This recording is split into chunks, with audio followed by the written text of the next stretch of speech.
ভুতুরে ফুচকাওয়ালা শীতের শেষ দিক। গ্রামের নাম গোপালপুর। চারদিকে কুয়াশা, বাতাসে হালকা ঠান্ডা। সন্ধ্যার পর থেকেই বাজার ফাঁকা হয়ে যায়। কিন্তু একটা জিনিস নিয়ে সবার কৌতূহল, রাত ঠিক 12টায় কে আসে রাস্তার মোড়ে ফুচকা বিক্রি করতে। প্রথমে কেউ গুরুত্ব দেয়নি, ভেবেছিল কোনো নতুন ফেরিওয়ালা। কিন্তু অদ্ভুত ব্যাপার হলো, লোকটাকে কেউ কখনো দিনের বেলায় দেখেনি। রাহুল আর তার বন্ধু সাগর সেদিন রাত পর্যন্ত পড়াশোনা করছিল। পরীক্ষার চাপ, মাথা গরম। হঠাৎ রাহুল জানলার পাশে গিয়ে দাঁড়াতেই দূর থেকে ভেসে এলো আওয়াজ, ফুচকা, টক ঝাল মিষ্টি ফুচকা। সাগর থমকে গেল। এই সময় কে ফুচকা বিক্রি করে? রাহুল হাসল, চলো না দেখে আসি। দুজনেই চুপচাপ বেরিয়ে পড়ল। রাস্তার মোড়ে পৌঁছে তারা দেখল একটা পুরনো ঠেলা গাড়ি, তার ওপর কাচের বাক্সে সাজানো ফুচকা। পাশে দাঁড়িয়ে এক লম্বা মানুষ, মাথায় সাদা পাগড়ি, মুখে অদ্ভুত হাসি। চোখ দুটো যেন অন্ধকারেও জ্বলছে। দুটো প্লেট দেবেন? রাহুল বলল।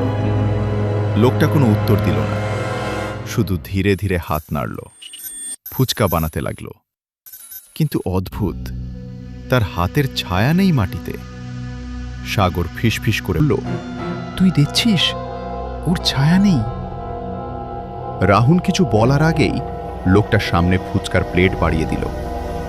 টক জলের গন্ধে যেন একটা অদ্ভুত কাঁচা কাঁচা গন্ধ মিশে আছে।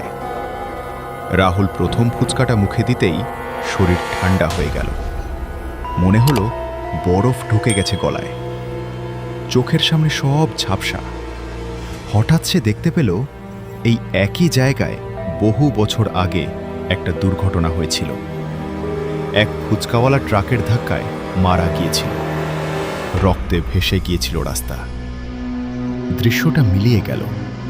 রাহুল হাঁপাতে লাগল, চল সাগর, এখান থেকে চল। কিন্তু সাগর তখন স্থির দাঁড়িয়ে আছে, তার চোখ ফাঁকা, মুখে ফুচকা। সে যেন শুনতেই পাচ্ছে না। লোকটা ধীরে ধীরে হাসল, তার দাঁতগুলো অস্বাভাবিক লম্বা। আরো খাও, অনেকদিন কেউ আসে না। তার কণ্ঠ যেন গলা থেকে নয়, মাটির নিচ থেকে আসছে। পরদিন সকালে খবর ছড়িয়ে পড়ল, সাগর নিখোঁজ।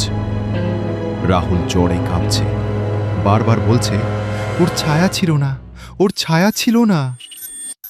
গ্রামের বয়স্ক মানুষরা বলল, বছর 10 আগে সত্যিই এক ফুচকাওয়ালা ওই মোড়ে মারা গিয়েছিল। লোকটা খুব গরিব ছিল। মৃত্যুর পর থেকে নাকি মাঝে মধ্যে তার ডাক শোনা যায়। যে তার ফুচকা খায় সে আর আগের মতো থাকে না। কয়েকদিন পর আবার রাত 12টায় রাস্তার মোড়ে ঠেলা গাড়ি। একটা নতুন কণ্ঠ ভেসে এলো, ফুচকা, টক ঝাল মিষ্টি ফুচকা। এইবার কণ্ঠটা দুটো। কুয়াশার ভেতর দাঁড়িয়ে আছে দুজন।